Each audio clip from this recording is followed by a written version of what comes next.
So, what was it like living in the institution? It was strict, political, but surprisingly modern. But it was also a place of resistance, long before we had terms like disability rights. By the early 1500s, we have a clearer picture of daily life in the asylum. Blind residents could bring their families, and a jury of half-sighted, half-blind residents helped run things.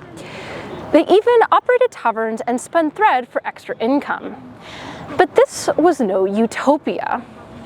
They had to give up all their possessions. Residents couldn't marry freely, and they couldn't leave without permission. And their main job was begging on behalf of the Quinze-Vingts. The Parisian church saw the Quinze-Vingts as competition. Blind beggars often stationed themselves right outside church doors, in front of the alms boxes.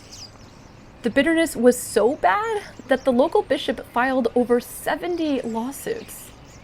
Unfortunately for him, surviving records show that he lost every single one, probably because the Quinze-Vingts was a royal institution. Originally, all residents had some say in how the asylum was run.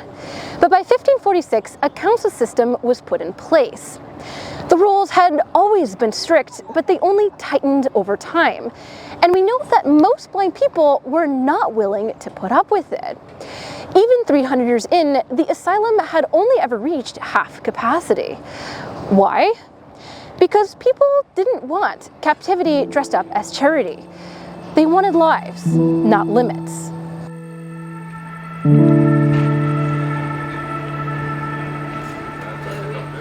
By the late 18th century, the asylum model was crumbling.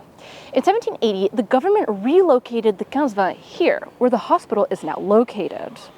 It was for financial reasons and to make way for an expansion of the Louvre. Of course, what they said is that the move was because the site the asylum had happily occupied for centuries was suddenly too bustling to be safe for blind people.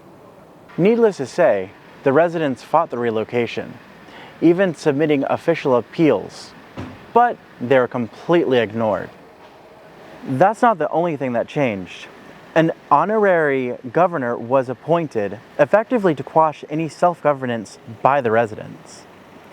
The hospice also expelled any family members with sight, as well as members with any residual vision. For the first time ever, it became an institution exclusive to total blindness. In line with shifts in societal approaches to public assistance, the asylum became increasingly focused on medical care, eventually becoming what it is today, France's National Ophthalmology Hospital. But the over 700-year legacy of the institution remains. The Quinze-Vingts was more than a home. It was a battleground for dignity, for respect, and for the right to be seen not as saints or sinners, but as people.